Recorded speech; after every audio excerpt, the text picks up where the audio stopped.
দেখছেন স্বপ্নধারা নিউজের এক্সট্রা সহযোগিতায় আলোক হেলথ কেয়ার অ্যান্ড হাসপাতাল।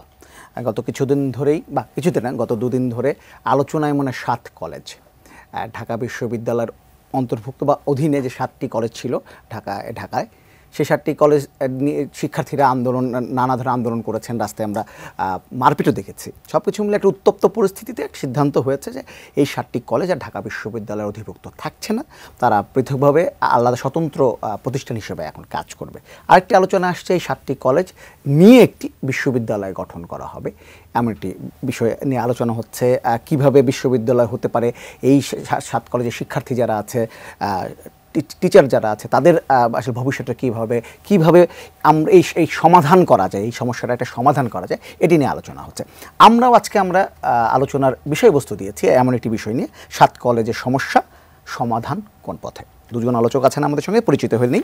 আমার সঙ্গে আছেন অধ্যাপক ডক্টর ASM আমানুল্লাহ ফেরদৌস, তিনি উপাচার্য জাতীয় বিশ্ববিদ্যালয়, এবং আছেন অধ্যাপক সিদ্দিকুর রহমান খান, তিনি ডিন কলা অনুষদ ঢাকা বিশ্ববিদ্যালয়। দুজনকে স্বাগত আমাদের অনুষ্ঠানে। আলোচনায় যাব অধ্যাপক doctor ASM Amanullah Ferdous. 7 college নিয়ে কী হয়েছে এরই মধ্যে আমরা জানি, এর মধ্যে আলোচনা হয়েছে। আমি আজকের দিনের বিষয়টি নিয়ে আলোচনা শুরু করতে চাই। 1 মাসের মধ্যে স্বতন্ত্র বিশ্ববিদ্যালয়ের কার্যক্রম চান 7 কলেজের শিক্ষার্থীরা, এটি আসলে কতটা বাস্তবসম্মত? 1 মাসের মধ্যে কি একটা স্বতন্ত্র বিশ্ববিদ্যালয় এই 7 কলেজ নিয়ে করা সম্ভব? আমি তো জাতীয় বিশ্ববিদ্যালয়ের ভাইস চ্যান্সেলর। 7 কলেজ নিয়ে বেসিক্যালি আমাদের কোনো কমেন্ট নাই, আমাদের কোনো কমেন্ট নাই। 7 কলেজ নিয়ে আমরা কোনো কমেন্ট করতে চাই না, কারণ খুবই সেন্সিটিভ একটা ইস্যু। আমাদের 38 লক্ষ শিক্ষার্থী, এই 7 কলেজও আমাদের সাথেই ছিল। একটা দুজন মানুষের একটা ইগো প্রবলেমের কারণে সাবেক প্রধানমন্ত্রীকে খুশি করার জন্য কোনো ধরনের প্রিপারেশন ছাড়া, কোনো ধরনের প্ল্যান পরিকল্পনা ছাড়া এই 7টি কলেজের ছেলেমেয়েদেরকে ঢাকা বিশ্ববিদ্যালয়ে নিয়ে যাওয়া হয়, এবং যে ধরনের প্ল্যান পরিকল্পনা ছিল সেটা একটাও বাস্তবায়ন করা যায় নাই। আপনার একজন প্রভিসির কথা ছিল 7 কলেজের জন্য, আলাদা স্বতন্ত্র বডির কথা বলা ছিল, সেগুলো বাস্তবায়ন করা যায়নি। এখন এই সব পাপ এসে জুড়ছে এখন হলো এই সরকারের উপরে। এবং আমি তো ঢাকা বিশ্ববিদ্যালয়ের শিক্ষক প্লাস জাতীয় বিশ্ববিদ্যালয়ে আছি। ঢাকা বিশ্ববিদ্যালয়ের যে একটা ন্যাশনাল ইউনিভার্সিটি, তার যে স্ট্যাটাস, তার যে পড়াশোনার মান উন্নত করা এবং বিশ্বের র্যাঙ্কিংয়ে যাওয়া, সেই জায়গাটাতে 7 কলেজের যে অন্তর্ভুক্তি ছিল, আমার ধারণা ঢাকা বিশ্ববিদ্যালয়ের শিক্ষক যারা গবেষণা নিয়ে ব্যস্ত থাকেন, যারা শিক্ষকতার সাথে জড়িত থাকেন, তারা মনের প্রাণে কেউই কিন্তু সেভাবে জিনিসটা চান নাই। আজকে 8 বছর হলো, এই 8 বছরে কোনো একটা সিদ্ধান্ত কিন্তু 7 কলেজ নিয়ে নেওয়া যায় নাই কোথাও থেকে, কিন্তু সেই 8 বছরের সিদ্ধান্ত, এখন সেই 8 বছরের সিদ্ধান্তটা এখন এই 8 সপ্তাহে চাচ্ছেন অনেকে। 7 কলেজের যে বাচ্চারা, তাদের প্রতি বৈষম্য করা হয়েছে, এবং সেই বৈষম্য সবাই করেছে। আমি কারো নাম উল্লেখ করতে চাই না, কারণ এই ছেলে মেয়েদেরও তো অধিকার আছে, তারা তো স্বাভাবিকভাবেই চাবে যে একটা ভালো ডিগ্রি তারা পাক। এখন তারা জাতীয় বিশ্ববিদ্যালয়ের অধীনে ছিল, আমাদের অধীনে প্রায় 2500 কলেজ। 7 কলেজে আমাদের সাথে থাকাও যা, না থাকাও তা, আমাদের জন্য কিছু যায় আসে না।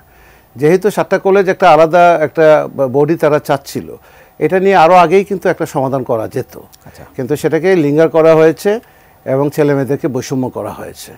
এবং এই যে ঘটনাগুলো ঘটেছে, সেই ঘটনাগুলো কিন্তু অনাকাঙ্ক্ষিত ছিল। 7 কলেজের ছেলেমেয়েদেরকে নিয়ে সরকারের এখন যে অবস্থানটা, আজকের যে অবস্থান, অথবা গত 1 মাস ধরে যে অবস্থান, সেটা কিন্তু খুবই পজিটিভ। সরকার কিন্তু বলে নাই যে আমি 7 কলেজকে অনন্তকাল ধরে জাতীয় বিশ্ববিদ্যালয়, এই ঢাকা বিশ্ববিদ্যালয়ের অধীনে রেখে দেব, অথবা জাতীয় বিশ্ববিদ্যালয়ের কাছে ফেরত দেবো, এটা কেউ বলে নাই, বা আমরাও বলি না। আমরা স্বতন্ত্র বিশ্ববিদ্যালয় করা হবে বলে বলছি, একটা স্ট্রাকচারের দিকেই কিন্তু যাচ্ছিল। এর ভিতরে যে ঘটনাগুলো ঘটেছে, এই ঘটনাগুলো কিন্তু অনাকাঙ্ক্ষিত। এখন যে সময়টা আসছে যে একটা বিশ্ববিদ্যালয় করতে গেলে অনেক ধরনের বেটিং আছে, অনেক ধরনের মন্ত্রণালয়ের অনেক ধরনের বিষয় আছে। তার ডিপিপি তৈরি করতে হবে, তাকে বিভিন্ন আইন মন্ত্রণালয়ে যেতে হবে, তাকে ফাইন্যান্স মিনিস্ট্রিতে যেতে হবে, তাকে গ্রান্টস কমিশনে যেতে হবে, তারপরে প্রেসিডেন্টের প্রজ্ঞাপন লাগবে, সংসদও যেতে হয়। আচ্ছা, না হয় এগুলো এটা প্রসেসটা আজকেও যদি শুরু করা হয় বেশ কিছুদিন সময় লাগবে। কিন্তু যেহেতু এখন ঢাকা বিশ্ববিদ্যালয় বলছে যে তাদেরকে আমরা 24-25 ভর্তিতে আমরা নিচ্ছি না, তাহলে এখন সরকার যে কথাটা বলছে যে তাদেরকে একটা স্বতন্ত্র বিশেষজ্ঞ কমিটি দিয়ে, গ্রান্টস কমিশন তো কোনো বিশ্ববিদ্যালয় না, একটা স্বতন্ত্র কমিটি দিয়ে তাদের ভর্তির ব্যবস্থা করা, এবং যারা যে ছেলে মেয়েগুলো পড়াশোনা করছে যাতে ঢাকা বিশ্ববিদ্যালয়ের অধীনে, তাদেরকে স্মুথলি সেটা শেষ করে দেওয়া, এবং নতুন যারা ভর্তি হবে তাদেরকে একটা সিস্টেমের ভিতরে নিয়ে আসা, এটা নিয়ে খুব দ্রুত তাড়াতাড়ি আমার মনে হয় সরকার যেভাবে কথা বলছে, আজকে শিক্ষামন্ত্রী যেভাবে কথা বলেছেন, এর থেকে বেস্ট কথা আর হতে পারে না। যে মন্ত্রণালয় তো চেষ্টা করে যাচ্ছে, তারা কমিটি করে দিয়েছে। এখন যদি ভর্তির বিষয়টা যদি অর্গানাইজ করতে হয়, ভর্তির বিষয়টা তারা অর্গানাইজ করতে পারবে বলে আমি মনে করি। যে বিশেষজ্ঞ কমিটি যদি বসে, এটা এই জায়গাটাতে আমাদের জাতীয় বিশ্ববিদ্যালয়ে যদি কোনো হেল্প লাগে, আমাদের ভর্তি পরীক্ষা 3 তারিখ, মের 3 তারিখে আমাদের এখানে 15-20 লক্ষ ছেলে মেয়ে পরীক্ষা দেবে। আমরা কিন্তু আমাদের যে অনলাইন ভর্তি বা আমাদের যে ক্লাস অথবা পরীক্ষা অথবা নিরীক্ষা কার্যক্রম অথবা আর্থিক লেনদেন, ডাটাবেস, পরীক্ষার ফলাফল নিয়ে, এইগুলো কিন্তু আমাদেরকে ওয়ার্ল্ড ক্লাস, খুব দ্রুত গতিতে আমরা করতে পারি। এগুলো আমাদের কাছে যদি কেউ কোনো ধরনের সহযোগিতা চান, আমরা সহযোগিতা দিতে রাজি আছি। কিন্তু 7 কলেজের ছেলেমেয়েরা যে জিনিসটা চাচ্ছে অথবা তাদের অভিভাবকরা সবাই মিলে যে জিনিসটা চাচ্ছে, সেই জিনিসটার দিকে সরকার যেভাবে পজিটিভলি আগাচ্ছে, 7 কলেজের উচিত হবে সেই সরকারের সাথে সহযোগিতা করে এটা একটা যৌক্তিক পরিণতির দিকে নিয়ে যাওয়া এবং এই জায়গাটাতে আপনার এই যে সরকারের সাথে হাত মিলিয়ে কাজটা করা। সরকার কিন্তু খুব পজিটিভ। আপনি যে বলছিলেন যে ভর্তি পরীক্ষা নিয়ে যে আপনারা হেল্প করতে পারেন যদি চান, এই ধরনের আলোচনা কি হয়েছে? বা না, আমাদের কারোর সাথে হয় না। আমি 7 কলেজ নিয়ে কোনো কথাই বলতে চাই না। আমি বললাম যদি আমাদের কাছে কেউ কোনো ধরনের কোনো সহযোগিতা চায়, আমরা সহযোগিতা দিতে প্রস্তুত। আমরা 7 কলেজ নিয়ে আমাদের 38 লক্ষ শিক্ষার্থী, এখানে আর 2 লক্ষ শিক্ষার্থী আছে, সেটা আমাদের আসলে আমরা কোনো টের পাবো না। আমরা 7 কলেজ নিয়ে আমাদের কোনো ধরনের কোনো আগ্রহ নাই, কারণ তারা জাতীয় বিশ্ববিদ্যালয়ে যেতে চাচ্ছে না। The message is very clear.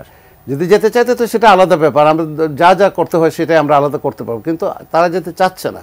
যেহেতু তারা যেতে চাচ্ছে না, তাদের প্রতি রেসপেক্ট রেখে তাদেরকে সহযোগিতা করা, যে তাদের ভর্তি প্রক্রিয়াটা, যেহেতু ঢাকা বিশ্ববিদ্যালয় বলছে যে আমরা বসে ভর্তি নিব না, সেহেতু তাদের ভর্তি প্রক্রিয়া কীভাবে সহযোগিতা করা যায়, এই জায়গাটাতে যে বিশেষজ্ঞ কমিটি করা হয়েছে, সেই বিশেষজ্ঞ কমিটি যত দ্রুত বসে ডেটগুলো ফিক্স করে দিয়ে দেওয়া যায়। যেমন আমাদের ভর্তি অনলাইন শুরু হয়ে গেছে, কার্যক্রম এই যে অনলাইনে আমাদের এনরোলমেন্ট শুরু হয়ে গেছে। হ্যাঁ, আমরা আমাদের কাজ শুরু করে দিচ্ছি। আমরা পরীক্ষা নিব কিন্তু মেতে।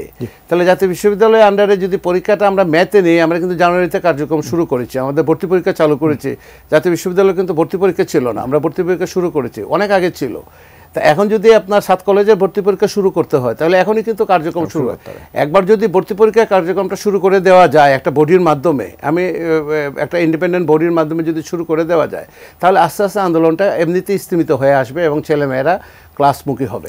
শুধু একটা জিনিস আমি বলি, যে ওই যে তুচ্ছতাচ্ছিল্য করা অথবা কটাক্ষ করা, কোনো শিক্ষক, বিশ্ববিদ্যালয়ের শিক্ষক 7 কলেজ নিয়ে যেভাবে তুচ্ছতাচ্ছিল্য এবং কটাক্ষ করেন, এটা কিন্তু ঠিক না। তারা তো জোর করে আমাদের উপরে এসে হাজির হয় না। তাদেরকে আনা হয়েছে 2জন ব্যক্তির ইগো প্রবলেমের কারণে, কাউকে না কাউকে রাজনৈতিকভাবে খুশি করার জন্য তাদেরকে বলি দেওয়া হয়েছে। তাহলে তাদেরকে তুচ্ছতাচ্ছিল্য করা, কটাক্ষ করে ফেসবুকে স্ট্যাটাস দেওয়া, তাদেরকে নিয়ে পলিটিক্স করা, এটা কোনো অবস্থাতেই শিক্ষক সুলভ আচরণ হতে পারে না এবং কাম্য হতে পারে না। জি, আবার আসবো আপনার কাছে। আমি অধ্যাপক সিদ্দিকুর রহমান খান আপনার কাছে আসতে, যেহেতু আপনি ঢাকা বিশ্ববিদ্যালয়ের ডিন, আপনার কাছে একটু জানতে চাইবো যে এই যে একটা অপ্রস্তুত অবস্থা উনি বলছিলেন, অপ্রস্তুত অবস্থায়, প্রস্তুতিহীন অবস্থায় 7টি কলেজকে ঢাকা বিশ্ববিদ্যালয় অধিভুক্ত করা হয়েছিল। তারপরে যে সমস্যা, এখন যা ঢাকা বিশ্ববিদ্যালয় থেকে 7টি কলেজে বিচ্ছেদ হলো, এটাও কি একটি অপ্রস্তুত অবস্থায় হয়ে গেল কিনা? এটা যে সমস্যা, সামনে তার সমস্যা, নানা ধরনের সমস্যা, নানা প্রশ্ন আসছে। ধন্যবাদ আপনাকে এবং আমার সাথে যিনি আছেন তাকে এবং দর্শকদেরকেও শুভেচ্ছা জানাচ্ছি। আমি এতক্ষণ ওনার বক্তব্য শুনছিলাম এবং আপনার প্রশ্ন এবং আপনি শুরুর দিকে যে বক্তব্যগুলো রেখেছেন সবগুলোই আমি শুনেছি। গতকাল যে ঢাকা বিশ্ববিদ্যালয় একটি সিদ্ধান্ত নিয়েছে, সেই সিদ্ধান্তটি আপনি বলেছেন যে একটা অপ্রস্তুত অবস্থার মধ্য দিয়ে এই সিদ্ধান্তটি এসেছে। আবার এই ঢাকা বিশ্ববিদ্যালয়ের সাথে এই 7 কলেজের যে অন্তর্ভুক্তি, সেটাও কিন্তু একটা অপ্রস্তুত অবস্থার মধ্যে। তবে দুইটার মধ্যে কিন্তু একটু গুণগত পার্থক্য আছে। ঢাকা বিশ্ববিদ্যালয়ের সাথে যখন 2017 সালে ফেব্রুয়ারি মাসে এই 7 কলেজ অন্তর্ভুক্ত হয়েছিল, তখন কিন্তু এই 7 কলেজকে অন্তর্ভুক্তি বা জাতীয় বিশ্ববিদ্যালয় থেকে এই 7 কলেজের বিযুক্তি, এটা কারো কিন্তু দাবি ছিল না, না শিক্ষকদের, না ছাত্রদের, না কারো ছিল না। একটু আগে উনি বলেছেন, আমি বলবো যে একেবারেই স্পষ্ট করে আমি বলবো যে তৎকালীন যে প্রধানমন্ত্রী, যিনি ক্ষমতাচ্যুত হয়েছেন একটি গণ অভ্যুত্থানের মধ্য দিয়ে, তার একটা ডিজায়ার এবং সেই ডিজায়ার বাস্তবায়ন করেছে ঢাকা বিশ্ববিদ্যালয়ের তৎকালীন যিনি উপাচার্য ছিলেন অধ্যাপক আরিফিন সিদ্দিক, তিনি এটা বাস্তবায়ন করেছেন এবং এই বাস্তবায়নের জন্য যে প্রক্রিয়াগুলো অনুসরণ করার দরকার ছিল, যে স্টেক হোল্ডারদের সাথে আলোচনা করার দরকার ছিল, যে বডিতে সিদ্ধান্ত হয়েছিল, কোনো প্রক্রিয়াই কিন্তু অনুসরণ করা হয়নি। ফলে ঢাকা বিশ্ববিদ্যালয়ের সাথে 7 কলেজের অন্তর্ভুক্তি ঢাকা বিশ্ববিদ্যালয়ের কোনো শিক্ষকের ইচ্ছারও প্রতিফলন ছিল না। বরং এটি যখন করা হয়েছিল, প্রথম থেকে আমরা যারা ঢাকা বিশ্ববিদ্যালয়ের শিক্ষকরা, শিক্ষার্থীরা এই 7 কলেজের অন্তর্ভুক্তির বিরুদ্ধে আমরা কিন্তু দাঁড়িয়েছি, আমরা কথা বলেছি এবং ক্রমাগতভাবে এই কথা আন্দোলন ছাত্ররা করেছে। এবং তৎকালীন সময়ে যে নিষিদ্ধ ছাত্র সংগঠন এই আন্দোলন প্রশমনের জন্য তারা কিন্তু পেশি শক্তিও প্রয়োগ করেছে শিক্ষার্থীদের উপরে, এগুলো আপনারা সকলেই জানেন। আর এইবার যে তাদেরকে বিযুক্ত করা হয়েছে, সেই বিযুক্তিটা আপনি দেখেন যে করা হয়েছে কিন্তু ঢাকা বিশ্ববিদ্যালয়ের ইচ্ছায় না, তাদের দাবি এবং তাদের প্রত্যাশা অনুযায়ী। অর্থাৎ 7 কলেজের যে সমস্ত শিক্ষার্থীরা আছেন তারা দাবি করেছেন। এবং আপনাকে এইটুকু আমি আরেকটু ইনফরমেশন দিতে চাই যে ইতিমধ্যেই আমরা কিন্তু ঢাকা বিশ্ববিদ্যালয়ে, আমি যেহেতু দীর্ঘদিন বিশ্ববিদ্যালয়ের প্রশাসনের সাথে যুক্ত ছিলাম না, আমি আগের কথা বলতে পারবো না, যে এই জুলাই বিপ্লবের পর যে ঢাকা বিশ্ববিদ্যালয়ের নতুন প্রশাসনের সাথে যুক্ত হয়ে কাজ করার সুবাদে দেখেছি যে এই জাতীয় বিশ্ববিদ্যালয়ের সাথে যে ঢাকা বিশ্ববিদ্যালয়ের সম্পর্ক, সেটাকে স্বাভাবিকীকরণের জন্য আমাদের বিশ্ববিদ্যালয় থেকে নানামুখী পদক্ষেপ ইতিমধ্যেই গ্রহণ করা হয়েছিল। তারপরেও যেহেতু 7 কলেজ ঢাকা বিশ্ববিদ্যালয়ের সাথে থাকতে চায় না, আবার ঢাকা বিশ্ববিদ্যালয়ের শিক্ষার্থীরাও 7 কলেজকে আবার কোনোভাবেই ঢাকা বিশ্ববিদ্যালয়ের সাথে রাখতে চায় না, এরকম একটা বাস্তবতায় বিশ্ববিদ্যালয় কিন্তু ইতিমধ্যেই সিদ্ধান্ত গ্রহণ করেছিল যে 2025-26 শিক্ষাবর্ষ থেকে ঢাকা বিশ্ববিদ্যালয় আর নতুন করে 7 কলেজের কোনো শিক্ষার্থীকে ভর্তি নিবে না। যারা চলমান শিক্ষা কার্যক্রম যাদের আছে তাদের এটা আমরা ঢাকা বিশ্ববিদ্যালয়ে শেষ করবে। কিন্তু আপনি যেটা বলেছেন যে গত 3 দিন আগে যে একটা অনাকাঙ্ক্ষিত অপ্রত্যাশিত যে ঘটনাটি ঘটলো, এবং সেই ঘটনাকে কেন্দ্র করে ঢাকা বিশ্ববিদ্যালয়ের শিক্ষার্থী এবং 7 কলেজের শিক্ষার্থীদের মধ্যে আপনার যে উত্তেজনাকর পরিস্থিতি এবং একটা মারমুখী অবস্থান, সব কিছু মিলিয়ে যে উদ্ভূত পরিস্থিতিটা তৈরি হয়েছিল, সেই রাতে যারা ঢাকা বিশ্ববিদ্যালয়ের ক্যাম্পাসে অবস্থান করেছেন, আমরা যারা ছিলাম, তারা দেখেছি পরিস্থিতির ভয়াবহতাটা কতটুকু। এবং এই রকম একটা পরিস্থিতিতে গতকাল ঢাকা বিশ্ববিদ্যালয় এই ধরনের একটা সিদ্ধান্ত নিতে বাধ্য হয়েছে। যদি সেটি তাৎক্ষণিকভাবে এই সিদ্ধান্তটি না আসতো তাহলে হয়তো এটি আরও অন্যদিকে মোড় নিতে পারত এবং সুযোগ সন্ধানীরা এটাকে নিয়ে কাজ করতে হতো। আমি এই প্রসঙ্গত বলি যে এই যে উদ্ভূত পরিস্থিতির মধ্যে হঠাৎ করে দেখলাম গতকাল ঢাকা বিশ্ববিদ্যালয়ের শিক্ষক সমিতির নামে, যে শিক্ষক সমিতি মেয়াদ উত্তীর্ণ এবং তাদের গণবিরোধী চরিত্রের জন্য ইতিমধ্যেই আমরা সেই শিক্ষক সমিতিকে প্রত্যাখ্যান করেছি, সেই শিক্ষক সমিতি উপাচার্যের কাছে একটা স্মারকলিপি দিয়ে তারা আবার বিশ্ববিদ্যালয়ের কার্যক্রমের সাথে যুক্ত হওয়ার চেষ্টা করেছে। তো এইরকম একটা পরিস্থিতির মধ্যে গতকাল ঢাকা বিশ্ববিদ্যালয়ের 7 কলেজের সাথে যে বৈঠকটি আমরা করলাম, সেই বৈঠকের মধ্যে আমরা সিদ্ধান্ত নিয়েছি যে আমরা যেটা 25-26 শিক্ষাবর্ষের সাথে করতাম সেটা 1 বছর এগিয়ে ছাত্রদের দাবির পরিপ্রেক্ষিতে এবছর থেকে আমরা এটি নিব না। তবে ঢাকা বিশ্ববিদ্যালয় কিন্তু এখানে দায়িত্বশীলতারও পরিচয় দিয়েছে। যে সমস্ত শিক্ষার্থী আমাদের চলমান শিক্ষা কার্যক্রমের মধ্যে আছে ঢাকা বিশ্ববিদ্যালয়ের অধিভুক্তির, আমরা বলেছি যে তারা যদি আমাদের সাথে কাজ করতে চায় তাহলে তাদের শিক্ষা কার্যক্রম মানে যেন কোনোভাবে ক্ষতিগ্রস্ত না হয়, আমরা সেটি সমাপ্ত করব। আরেকটা জিনিস হলো যে একটু আগে অ্যাডমিশনের, এটা কিন্তু একটা বড় সংকট, যেটি আমাদের মাননীয় উপাচার্য বলেছেন, সেটি ইচ্ছা করলেই হবে না। কারণ আমরা যে কোনো প্রতিষ্ঠান ভর্তি পরীক্ষাটা নিয়ে দিতে পারবে, কিন্তু তাদের পরিচিতিটা কোথায় হবে, কাদের অধীনে তারা ভর্তি হবে, সেই মীমাংসা আগে হইতে হবে। এবং আপনি দেখেন এই যে যারা 7 কলেজের শিক্ষার্থীরা আন্দোলন করে এরকম একটা পরিস্থিতি তৈরি করেছেন, যে শিক্ষার্থীরা এই ভর্তির জন্য 24-25-এর জন্য এই আন্দোলনের সাথে তাদের কোনো সম্পৃক্ততা নাই, তারা এটা এই কোনোভাবেই এর সাথে যুক্ত না, কিন্তু তারা কিন্তু একটা মানে অনিশ্চয়তার মধ্যে পড়েছে। ঢাকা বিশ্ববিদ্যালয় ইতিমধ্যেই 7 কলেজের শিক্ষার্থীদের ভর্তি কার্যক্রম 2024-25 শিক্ষাবর্ষে আন্ডার গ্রাজুয়েট প্রোগ্রামে ভর্তির জন্য বিজ্ঞপ্তি প্রকাশিত হয়েছে। আমি আমার জানা মতে প্রায় 25 থেকে 30 হাজার শিক্ষার্থী কিন্তু ইতিমধ্যে আবেদন প্রক্রিয়া শেষ করেছেন এবং আগামী 12 ফেব্রুয়ারি পর্যন্ত এই আবেদন প্রক্রিয়া মানে আমাদের শেষ তারিখ হচ্ছে 12। এর মধ্যে লক্ষাধিক শিক্ষার্থী সেখানে আবেদন প্রক্রিয়া সম্পন্ন করত। এখন এই যে অবস্থাটার মধ্যে গতকাল সিদ্ধান্তটা আমাদের নিতে হলো, এই সিদ্ধান্তের পরিপ্রেক্ষিতে যারা আবেদন করেছে তাদের কি হবে, আবার সামনে যেটি হবে, আমার আগামীকাল আবার ঢাকা বিশ্ববিদ্যালয়ের উপাচার্যের নেতৃত্বে একটা 7 কলেজ বিষয়ক আমাদের আরেকটা সভা, জরুরি সভা আহ্বান করা হয়েছে। সেখানে হয়তো আমরা সিদ্ধান্ত এরকম আসতে পারে যে আমরা যেহেতু একটা সিদ্ধান্ত নিয়েছি যে 24-25 শিক্ষাবর্ষ থেকে ঢাকা বিশ্ববিদ্যালয়ে আর ভর্তি করবে না, উচ্চ শিক্ষা মন্ত্রণালয় গঠিত যে কমিটি আছে সেই কমিটির কাছে আমরা তাদেরকে রেফার করব আচ্ছা। এবং সেই কমিটি সিদ্ধান্ত নিবে যে তাদের কোন প্রক্রিয়ার মধ্য দিয়ে বিশ্ববিদ্যালয়ে ভর্তি কার্যক্রমটা অব্যাহত থাকবে। যারা আবেদন করেছে আমাদের হয়তো এই ধরনের প্রস্তাবনা আসতে পারে যে তাদের বিষয়টি ওই কমিটিতে রেফার করে দেওয়া হবে এবং আবেদন যারা করেছে তাদের তথ্য, তাদের অর্থ সব কিছু সেখানে ট্রান্সফার হয়ে যেতে পারে। তবে সংকটটা যেটা হলো যে পরীক্ষাটা গ্রহণ না, তো তাদের কোন পরিচয়ে পরীক্ষা গ্রহণ হবে। আজকে দেখেন ছাত্ররা, হ্যাঁ ছাত্ররা আজকে বলেছেন, উনি বলেছেন একটা বিশ্ববিদ্যালয়ে ছাত্রদেরকেও কিন্তু যৌক্তিক অবস্থান হইতে হবে। 15 দিনের মধ্যে একটা প্রক্লিমেশনের মাধ্যমে একটা বিশ্ববিদ্যালয় হয়ে যায়। বাংলাদেশে সরকার ইতিমধ্যেই, গত পতিত সরকার, তারা 61টি পাবলিক মানে নতুন নতুন বিশ্ববিদ্যালয় মিলিয়ে সব মিলিয়ে আমাদের পাবলিক বিশ্ববিদ্যালয়ের অনুমোদন আছে এখন 61টি, কিন্তু গত কয়েক বছরেও 6টি বিশ্ববিদ্যালয়ে তাদের কার্যক্রম শুরু করতে পারে নাই। ফলে আপনি একটা বিশ্ববিদ্যালয় প্রতিষ্ঠা করার পর তার অবকাঠামো, তার যে গঠন প্রক্রিয়া, আইন, তার যে একটা আইন কাঠামো, এবং আজকে শিক্ষা উপদেষ্টা বলেছেন যে বিশ্ববিদ্যালয়গুলো ভর্তি করবে যে একটা সনদ দেওয়ার জন্য তার একটা আইনগত বৈধতা দরকার। সেই আইনগত বৈধতা যদি তার না থাকে, আপনি যদি এখন বুঝেন এই শিক্ষার্থীরা ভবিষ্যতে বিশ্বের কোথাও যে তারা করতে পারবে না, তাদের একটা বৈধতার প্রশ্ন আসবে।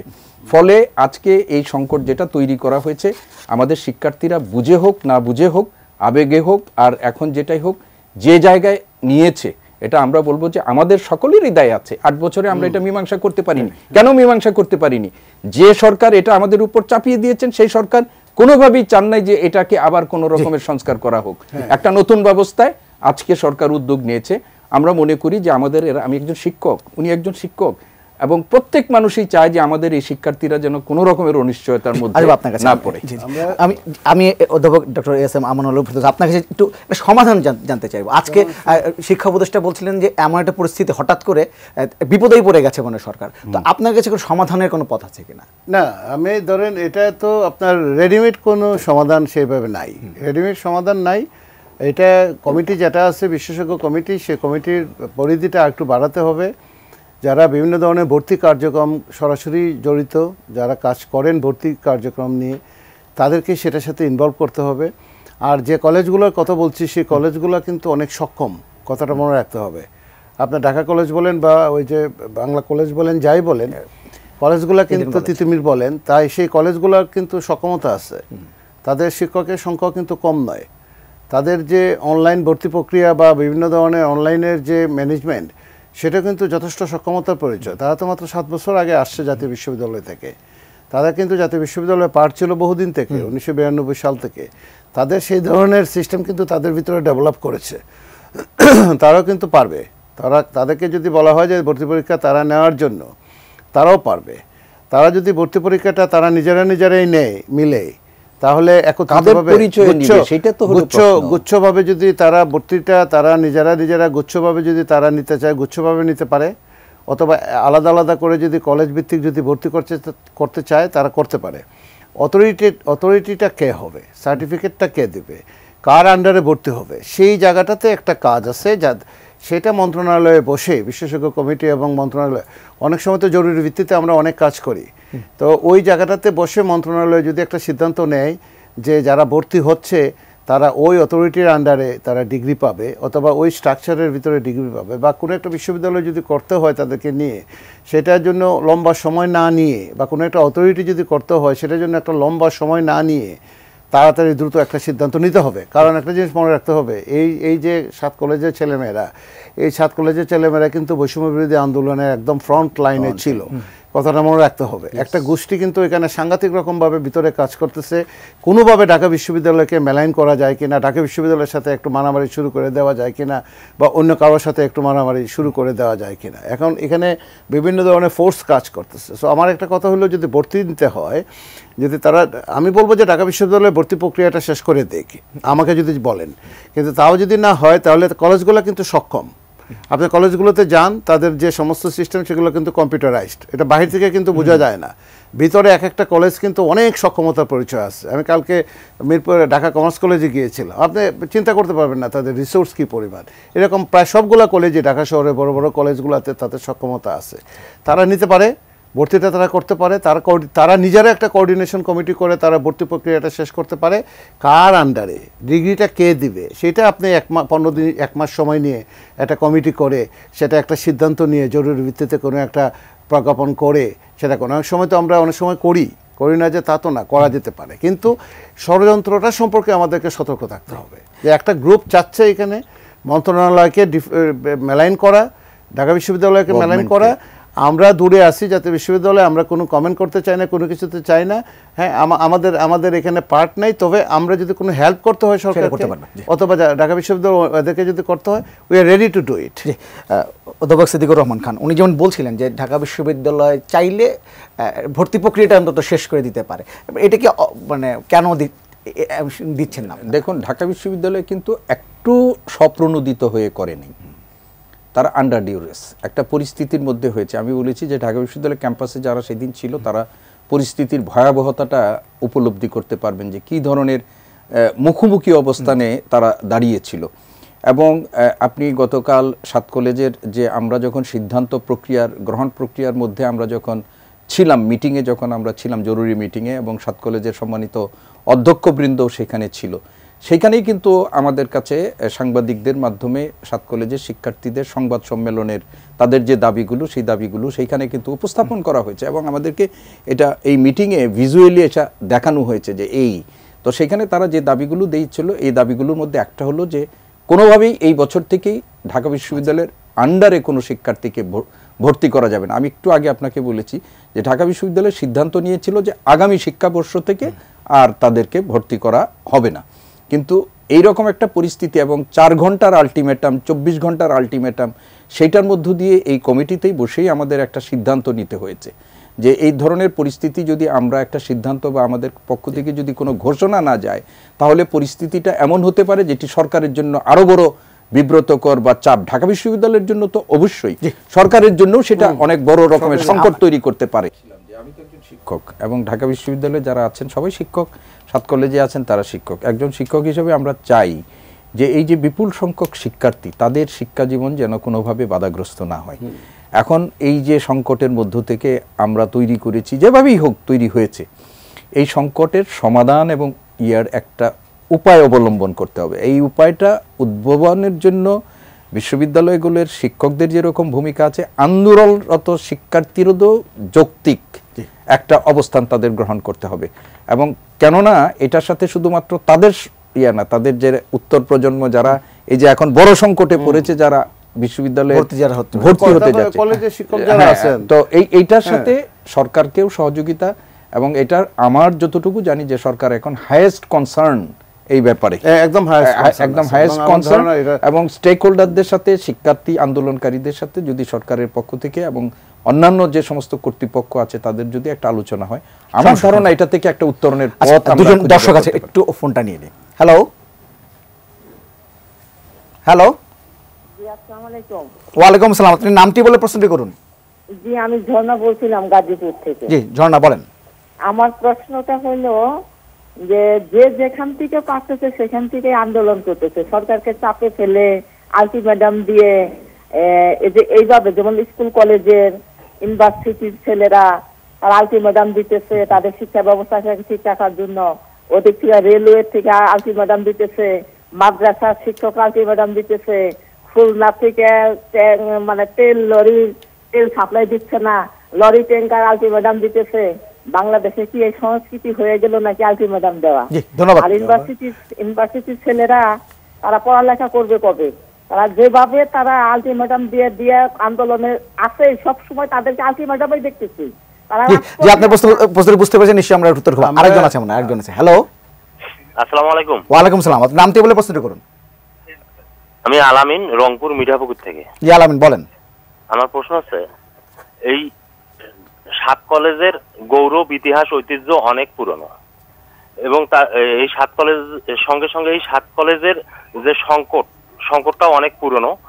এই সংকট সমাধানে দেশের শিক্ষা মন্ত্রণালয় এবং সরকারকে খুব গতিশীলতার সহিত কাজ করা অতীব জরুরি। সেই সঙ্গে আমার প্রশ্ন, এই 7 কলেজ যদি ঢাকা বিশ্ববিদ্যালয়ের অধীনেও না থাকে এবং জাতীয় বিশ্ববিদ্যালয়ের অধীনেও না থাকে, তারা স্বতন্ত্রভাবে থাকতে চায়, সেক্ষেত্রে এই 7 কলেজের অনেক উচ্চ মাধ্যমিক শিক্ষার্থী আছে, এই শিক্ষার্থীদের কি হবে? জি ধন্যবাদ। আমরা সেটাই বলছি, উচ্চ মাধ্যমিকের যারা আছে তারা তো একটা আছে, তাদেরকে আলাদা করতে হবে, এটা একটা বিষয়, এবং এই আলাদা করাটা কিন্তু একটু সময় লাগে। আবার যারা শিক্ষক আছেন তারা কিন্তু সরকারি, তাদের বিশেষ ক্যাডার, এখানে কিন্তু একটা ব্যাপার, তাদের কন্ট্রোলটা কিন্তু মাউসির হাতে, এটা একটা ব্যাপার। তারা কিন্তু ওই কন্ট্রোল কিন্তু জাতীয় বিশ্ববিদ্যালয় অথবা ঢাকা বিশ্ববিদ্যালয়ের হাতে না, আমাদেরগুলো তো আমাদের হাতে। এখন এই জায়গাগুলোতে এই টেকনিক্যাল ইস্যুসগুলো আছে, কিন্তু টেকনিক্যাল ইস্যুসগুলো থাকার পরেও যেহেতু আপনি 8 বছর ধরে এই সমস্যার সমাধানটা করতে পারেন নাই, এই ইস্যুটাকে কেন্দ্র করে ভিতরে বহু লোক, বহু ফোর্স কিন্তু ঢুকে যাওয়ার চেষ্টা করছে, এখনও করে যাচ্ছে, ভবিষ্যতেও করবে। সেই জন্য এই জায়গাটাতে সমাধান করার জন্য একটা পথ হলো যত দ্রুত সম্ভব তাদের পরীক্ষাটা কারা নেবে, কারা পরীক্ষাটা নেবে সেটাকে ঠিক করে দেওয়া, আর কাদের অধীনে ডিগ্রিটা দেওয়া হবে সেটা ঠিক করা। তো দুটো বিষয়ের ভিতরে আমি বারবার বলছি যে এইবার ভর্তি প্রক্রিয়াটা ঢাকা বিশ্ববিদ্যালয় যেহেতু শুরু করেছে, তারা শেষ করতে পারে কি না প্রিন্সিপাল সাহেবদের সাথে বসে এটা ঠিক করা, অথবা কলেজগুলো স্বতন্ত্রভাবে সক্ষমতা আছে কিনা ভর্তি করার। আমাকে যদি জিজ্ঞাসা করেন আমি বলবো যে আছে, তাদের সক্ষমতা আছে, তারা সক্ষম, ভর্তি প্রক্রিয়াটা তারা সক্ষমতার সাথে ভর্তি করতে পারে। কিন্তু ভর্তি করলেই তো হলো না, অথরিটিটা কে, সার্টিফিকেট কে দিবে সেটা তো আগেই ডিক্লেয়ার করতে হবে। সেই জন্য একটা বডি যদি ঘোষণা করা হয়, তো সেই লক্ষ্যে তো সরকার হাঁটছে, সেই লক্ষ্য তো সরকার চালাচ্ছে, এবং খুব হাই পাওয়ার কমিটি করে দেওয়া হয়েছে গার্লস কমিশনের চেয়ারম্যানের নেতৃত্বে, সেই দিকেই তো সরকার যাচ্ছিল। কিন্তু তাড়াহুড়া করে এখন যে আবার এই যে উদ্ভূত পরিস্থিতিতে আমার মনে হয় একটু স্বল্প সময়ের ভিতরে এই সিদ্ধান্তগুলো নেওয়া দরকার, তবে নেওয়া সম্ভব। জাতীয় বিশ্ববিদ্যালয়ের আমরা জাতীয় বিশ্ববিদ্যালয়ে যে সমস্ত কর্মকাণ্ড করি, এটা তো একদম ম্যামথ, বিশাল বড়। আমরা যে 38 লক্ষ শিক্ষার্থীকে ম্যানেজ করছি না, সেটা সেই অভিজ্ঞতার আলোকে আমরা বলবো এই 2 লক্ষ শিক্ষার্থীকে ম্যানেজ করা এমন বড় কিছু না। যদি অথরিটিটা যারা তৈরি হবে তারা যদি 7 কলেজের অথরিটির সাথে একত্রে বসে জিনিসগুলো ঠিক করেন, 7 কলেজের তো একটা অথরিটি আছে, তাদের সাথে বসে যদি ঠিক করেন যে চলেন আসেন আমরা কীভাবে তাদেরকে সমাধান করতে পারি, ভর্তি প্রক্রিয়াটা কীভাবে নিতে পারি, কীভাবে আপনারা চাচ্ছেন সেটা বসেন, চ্যালেঞ্জ ঠিক করি, তাহলে কিন্তু সরকার একটু সময় পাবে, 1 মাস 2 মাস 3 মাস 4 মাস সময় পাবে। ভর্তি হওয়ার পরেই তো সার্টিফিকেট পেয়ে যাচ্ছে না, তাকে তো সার্টিফিকেট দিতে হবে 4 বছর পরে, 4 বছর পরে দিতে হবে, তো তাই না? কিন্তু তারা একটা ডিক্লারেশন চাচ্ছে, একটা কোন অথরিটির আন্ডারে হবে। আমার মনে হয় এই ডিক্লারেশনে আর পিছনে তাকানোর আর কোনো স্কোপ নাই, যদিও আর একটু সময় পাওয়া যেত, কিন্তু এই দুঃখজনক কিছু ঘটনা, উত্তেজনা, এই সমস্ত কারণে আমার মনে হয় বিষয়টা শেষ করা। আর একটা প্রশ্ন যেটা বললেন যে আলটিমেটাম কাকে বলে, এটা যদি দেখতে হয় সেটা আমাদের এখানে যেতে হবে। সারাক্ষণ আলটিমেটামের উপরে আছে, বিনা এই যে গ্রেস দিয়ে পাশ করে দিতে হবে, পরীক্ষা দিব না, আপনার এই যে দেশ স্বাধীন করছি এই পরীক্ষা দিব না, এই আলটিমেটাম, তারপরে আপনার এমপিওদের এখন সব আলটিমেটাম এসে এই আমাদের উপরে চাপছে। জাতীয় বিশ্ববিদ্যালয় সরকার সব আলটিমেটাম এসে চাপছে। এই আলটিমেটাম থেকে আপনাদের কাছে একটাই রিকোয়েস্ট, এই 16-17 বছর তো ধৈর্য ধরেছেন, এত আলটিমেটাম তো দেন নাই, তখন করতেও পারেন নাই, কিছুদিন অন্ততপক্ষে সময় দেন, অন্ততপক্ষে 2-4 মাস সময় দেন, দেখেন একটা করে সমাধানের দিকে আমরা যেতে পারি কিনা। সরকার তো অনেকগুলো সমাধানের দিকে যাচ্ছে, শিক্ষা মন্ত্রণালয় কিন্তু কাজ করছে সকাল বিকাল, এবং অনেকগুলো প্রবলেম কিন্তু সমাধানের দিকে গেছে। আপনার দেখেন যে বদলির যে বিষয়গুলো ছিল, আমাদেরকে মনে রাখতে হবে যে বেশিরভাগ কলেজের প্রিন্সিপাল কিন্তু সরকারি কলেজের প্রিন্সিপাল থেকে কিন্তু পরিবর্তন করা লাগছে বিভিন্ন কারণে, বেসরকারি কলেজেরও লাগতেছে, শত কলেজের প্রিন্সিপাল আমাদেরকে চেঞ্জ করতে হচ্ছে বিভিন্ন কারণে। আমাদের তদন্তের উপরে তদন্ত, হাজার তদন্ত হচ্ছে, এবং হাইকোর্টে প্রচুর পরিমাণে ফাইল কেস লজ হচ্ছে বিভিন্ন কারণে। ইচ্ছা করেই তো একজন প্রিন্সিপালকে টান দিয়ে নামিয়ে দেওয়া যায় না, একজন শিক্ষককে টান দিয়ে নামিয়ে দেওয়া যায়। একটার পর একটা দরখাস্ত আসছে জাতীয় বিশ্ববিদ্যালয়, এবং একটার পর একটা তদন্ত আমাদেরকে করতে হচ্ছে। এইরকম একটা এলোমেলো অবস্থার ভিতরে সবাইকে তো একটু ধৈর্য ধরতে হবে। আপনি 16-17 বছরে একদম এলোমেলো অবস্থার ভিতরে নিয়ে গেছেন, এবং 5 তারিখের পরে তো একদম যে যেরকম পারে সেরকম ভাবেই। আপনি আমাদের কথাই যদি বলেন, আমরা যখন জাতীয় বিশ্ববিদ্যালয়ে যাই, বা নিশ্চয়ই অন্যান্য একই রকম এক্সপিরিয়েন্স ছিল আমাদের, তো আমি তো গিয়ে কোনো ধরনের কোনো কিছু পাই নাই, কোনো স্ট্রাকচার, কেউ আমাকে দায়িত্ব বুঝাই দেয় নাই, কোনো কাগজপত্র নাই, কিছু নাই, আমাদেরকে শুরু করতে হয়েছিল। এই যে দেখেন গত 4-5 মাসের ভিতরে আমাদের সমস্ত পরীক্ষাগুলোর রুটিন আমরা শুরু করে দিয়েছি, পরীক্ষাগুলো একটার পর একটা পরীক্ষাগুলো হচ্ছে। এইভাবে নিশ্চয়ই অন্যান্য বিশ্ববিদ্যালয়গুলো তারা প্রচুর পরিশ্রম করে এই জায়গাটাতে আসছে। একটু ব্রিদিং স্পেসটা আমাদেরকে দিতে হবে, ব্রিদিং স্পেস না দিয়ে এই যে রাস্তা দখল করে এই যে আপনার এই যে আন্দোলনগুলা, আমি সবারই আন্দোলন করার অধিকার আছে, এবং আমি বলবো না যে তাদের দাবি অযৌক্তিক, কিন্তু আমার সক্ষমতা, আমার কতটুকু ক্যাপাসিটি আছে, তারপরে আমার বাজেট আছে সামনে, বাজেটারি প্রভিশনের ব্যাপার আছে, সব কিছু মিলিয়ে একটু ব্রিদিং স্পেস তো দিতে হবে। অধ্যাপক সিদ্দিকুর রহমান খান, আপনার কাছে জানতে চাই, বিশ্ববিদ্যালয় চাচ্ছে, অনেক বাংলাদেশে প্রচুর বিশ্ববিদ্যালয় আছে, আরেকটি বিশ্ববিদ্যালয় হয়তো হয়ে যাবে, যে সরকার নীতিগত সিদ্ধান্ত নিয়েছে, কিন্তু শিক্ষার মান নিয়ে কিন্তু প্রশ্ন আছে। এই যে বিশ্ববিদ্যালয় এবং শিক্ষার মান, এটি সমন্বয় কীভাবে হবে? আচ্ছা দেখুন, বাংলাদেশে এই যে একটু আমার পাশেই দাঁড়িয়ে বসে আছেন জাতীয় বিশ্ববিদ্যালয়ের উপাচার্য মহোদয়, তারও দৃষ্টি আকর্ষণ করছি আমার। ওনার অধীনে যে কলেজ সংখ্যা প্রায় ২,৫০০-এর কথা উনি বলেছেন, সেখানে ১৬-১৭ হাজার কলেজ আছে যেগুলো হচ্ছে আপনার অনার্স এবং মাস্টার্স ডিগ্রি প্রদান করে, এবং সেইখানে আমি জানি না হয়তো ৭০০-৮০০ আছে সরকারি কলেজ, এবং বাকি কলেজগুলো হচ্ছে বেসরকারি কলেজ। এবং সেই বেসরকারি কলেজগুলোতে যারা মানে অনার্স এবং মাস্টার্স পাঠদানের জন্য শিক্ষক হিসাবে নিযুক্ত হয়েছেন, আপনি শুনলে আশ্চর্য হবেন, তারা কোনো না কোনো বিশ্ববিদ্যালয় থেকে কিন্তু অনার্স মাস্টার ডিগ্রিধারী। এই শিক্ষকরা বছরের পর বছর চাকরি করছেন। আপনি বিভিন্ন কলেজে অনার্স মাস্টার্স খুলে দেওয়ার জন্য অ্যাফিলিয়েশন দিচ্ছেন, কিন্তু সেইখানে যে শিক্ষক নিয়োগ প্রাপ্ত হবেন, আপনি নীতিগতভাবে সিদ্ধান্ত নিয়েছেন সেই শিক্ষকরা কোনো পাবে না, মানে আপনার এমপিওভুক্ত হবে না। এই শিক্ষকের কি পেট নেই? এই শিক্ষকের কি পরিজন নেই? আপনি সেই শিক্ষকের কাছ থেকে আপনি গুণগত শিক্ষা প্রত্যাশা করেন কিভাবে? এটাই তো আমাদের একটা প্রথম, আমাদের মূলে যেতে হবে। আপনি অনেক সংস্কারের কথা বলতে পারেন, সুপারফিশিয়াল অনেক কথা করবেন, কিন্তু আপনার একটা শিক্ষার অগ্রগতি হয় শিক্ষক এবং শিক্ষার্থীর মধ্য দিয়ে। এখন সেইখানে আপনি এই যে কলেজগুলোতে আছে, এমনকি ঢাকার আমরা ৭ কলেজে যখন আমরা যাই, সেখানেও আমরা যেটা শুনতে পাই যে সেখানে আমরা বিপুল সংখ্যক শিক্ষার্থী ভর্তি করি, কিন্তু আপনি দেখেন তো দৈনন্দিন ক্লাসে উপস্থিত শিক্ষার্থীর সংখ্যা কয়জন? খুব কম, খুবই কম। এখন এরপরে যখন তাদের পরীক্ষা হয়, সেই পরীক্ষাতে অনেক ক্ষেত্রেই তারা কিন্তু কাঙ্ক্ষিত মানের ফলাফল, ঢাকা বিশ্ববিদ্যালয়কে ওরা অনেক দায়ী করে, যা ঢাকা বিশ্ববিদ্যালয় অনেক ধরনের হয়। আমরা তো ঢাকা বিশ্ববিদ্যালয়ে শুধুমাত্র তাদের যেহেতু ডিগ্রিটা দেই, সেজন্য তাদের পরীক্ষা কার্যক্রম সেইগুলো গ্রহণে, বাকি পাঠ পঠন সংশ্লিষ্ট কলেজের শিক্ষকরাই দিয়ে থাকেন। আমরা শিক্ষকদের যখন বলি যে আমরা কাদেরকে মানে পাঠদান করাবো, আমাদের শিক্ষার্থীরা তো এখানে আসেন না। এবং সেইখানেও আপনি যে দেখেন একটা ডিপার্টমেন্টে ৫-৭ জন শিক্ষক আছেন, সেইখানে ডিপার্টমেন্টের শিক্ষার্থী আছে ২,০০০, ৩,০০০ শিক্ষার্থী। এটা কিন্তু হিউম্যানলি পসিবল। এখন আজকে যদি আমরা এই ৭টা কলেজকে যদি আমরা একটা বিশ্ববিদ্যালয়ের অধীনেও করি, সেখানে এই ইউনিভার্সিটিটা করতে হবে affiliating university, mini version. This university will be the mini version of national university. মানে আপনি একটা আমব্রেলার নিচে তাদেরকে নেবেন, এবং সেইখানে যদি কলেজগুলোকে ধরে রাখেন, একটু আগে যেটি আমাদের প্রশ্ন আসছে, জগন্নাথ বিশ্ববিদ্যালয় যখন বিশ্ববিদ্যালয় করে, সেখানে যখন যারা কর্মরত শিক্ষক ছিলেন তাদেরকে কিন্তু অলমোস্ট প্রায় সবাইকে এখান থেকে চলে যেতে হয়েছে, কারণ বিশ্ববিদ্যালয়ের শিক্ষক হিসেবে নিয়োগ পাওয়ার জন্য যে রিকোয়ারমেন্টস গুলো থাকে, এটা অনেকের ক্ষেত্রে এগুলো থাকে না। তো এখন আমাদেরকে বুঝতে হবে যে এই বিশ্ববিদ্যালয় যদি আমরা একটা সমন্বিত বিশ্ববিদ্যালয় করি, তাহলে সেই বিশ্ববিদ্যালয়গুলো ৭টা কলেজের এন্টিটি যদি আপনি বজায় রাখতে হয়, তাহলে সেই ইউনিভার্সিটির নেচার হবে অ্যাফিলিয়েটিং ইউনিভার্সিটি। কলেজগুলোকে যদি আপনি এন্টিটিটা বজায় রাখেন, আর যদি বললেন না কলেজগুলোকে আমরা বিলুপ্ত করে দিলাম, এই ঐতিহ্যবাহী সবগুলো কলেজকে বিলুপ্ত করে একটা ইউনিভার্সিটিকে করলাম, এবং প্রত্যেকটা কলেজ হলো ইউনিভার্সিটির এক একটা ক্যাম্পাস, এটা আবার সম্ভব হবে না। এটা ক্যাম্পাস, এটাও তো পারবেন না।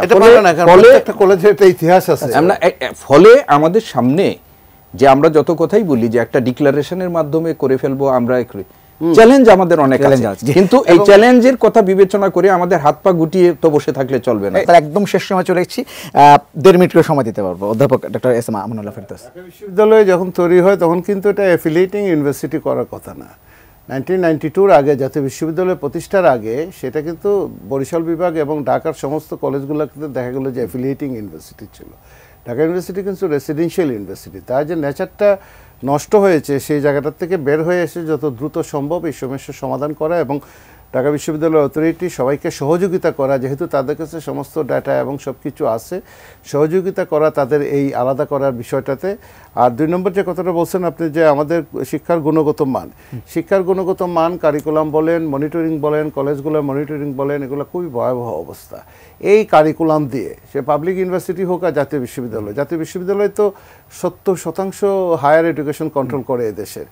এই সিলেবাস দিয়ে হবে না, এই মান্ধাতা আমলের সিলেবাস দিয়ে আপনি ওই বিদেশিদের দূরের কথা, 4th ইন্ডাস্ট্রিয়াল রেভলিউশন দূরের কথা, দেশেই কোনো কাজে আসবে না। এই জন্য আমরা জাতীয় বিশ্ববিদ্যালয়ের কারিকুলাম এবং সিলেবাসে আমরা সংস্কারে হাত দিয়েছি। কোভিড ভেরি সুন শুরু হয়েছে।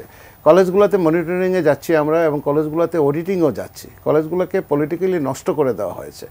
খুবই দুঃখের বিষয়, যাদেরকে ভালো ভালো মানুষ মনে করে সমাজে, যাদেরকে দিচ্ছি আমরা গভর্নিং বডিতে, তারাও দেখা যাচ্ছে আস্তে আস্তে স্রোতের সঙ্গে মিশে যাচ্ছেন। এই জন্য আমাদের একটা মেসেজ হলো যে কারিকুলাম এই যেটা আছে জাতীয় বিশ্ববিদ্যালয়ে সেটা আমরা সংস্কার করব। এদেশের শিক্ষা ব্যবস্থার সংস্কার মানে প্রাথমিক শিক্ষার সংস্কার এবং জাতীয় বিশ্ববিদ্যালয়ের সংস্কার। আমরা বারবার বলছি, কারণ 70% শিক্ষা ব্যবস্থা তাদের হাতে। আর প্রাথমিক শিক্ষায় যদি আপনি এই সংস্কারটা না আনেন, একটা লোককে 13তম গ্রেডে রেখে আপনি 1000 টাকা বাড়ি ভাড়া দিয়ে আপনি থার্ড ক্লাস পজিশনে রেখে ফার্স্ট ক্লাস সিটিজেন বানাবেন, ওরা বলছে এই জায়গাগুলোতে। এই জায়গাগুলো কিন্তু একটা রিভিউ করার সময় এসেছে। আর এই যত্রতত্র অনার্স মাস্টার স্কুলে দিয়ে আমি এমপিও টেমপিও, এই যে আজকে যে সমস্যা, এগুলো সমাধানের জন্য একটা শিক্ষা সংস্কার কমিশন যত দ্রুত সম্ভব করা দরকার। আমরা হোল হার্টেডলি রেডি আছি সাপোর্ট করার জন্য। একটা কমিশন জরুরি ভিত্তিতে করা দরকার। অধ্যাপক সিদ্দিকুর রহমান খান, একদম আমি শেষ কথাটা ওইটা বলতে চাই যে দেখেন, আমরা কালকে যে ঢাকা বিশ্ববিদ্যালয় ওই 7 কলেজের অধিভুক্তির ব্যাপারে যে বিযুক্তির মানে আমরা ঘোষণাটি দিয়েছি, প্রথম ইয়াতেই আছে যে আমরা 7 কলেজের সাথে একটা সম্মানজনক শব্দটা ব্যবহার করা হয়েছে, যে সম্মানজনক বিযুক্তি এদের সাথে, এই কথাটা, এইটাতেই আমাদের মূল স্পিরিটটা এখানে। যে জাতীয় বিশ্ববিদ্যালয় আমাদের 7টা কলেজ আমাদের সাথে এখানে ছিল, তাদের সাথে তাদের ঢাকা বিশ্ববিদ্যালয়ের ব্যাপারে অনেক অভিযোগ আছে। আমরা সেই অভিযোগগুলো সব উড়িয়ে দিচ্ছি না। তাদের অনেক অভিযোগের মধ্যে সারবত্তা আছে এবং কোনো অভিযোগের মধ্যে অতিরঞ্জনও আছে। তো আমরা যেটা বলছি সেই ধরনের পারস্পরিক দোষাদোষীর কোনো ব্যাপার না। এখন হচ্ছে যে এই 2 লক্ষ যারা শিক্ষার্থী এখন পাঠ্যক্রমের সাথে যুক্ত আছেন এবং আগামীতে যারা আসবেন, তাদের শিক্ষা জীবন যেন কোনোভাবেই ব্যাহত না হয়। ঢাকা বিশ্ববিদ্যালয় ইতিমধ্যেই ঘোষণা দিয়েছে যে আমরা এই ব্যাপারে দায়িত্বশীল এবং সরকারও আশা করি সেই ব্যাপারে দায়িত্বশীল। তার মধ্যে আমরা একদম শেষ সময় চলে এসেছি। আপনাদের দুজনকে ধন্যবাদ আমাদের সঙ্গে যুক্ত হওয়ার জন্য। দর্শক, নিউজ স্টার আজকের পর্বে এখানে বিদায় নিচ্ছি। আগামী পর্বে আবারও দেখা হবে। ততক্ষণ পর্যন্ত ভালো থাকবেন, সুস্থ থাকবেন, এটিএনের সঙ্গে থাকবেন।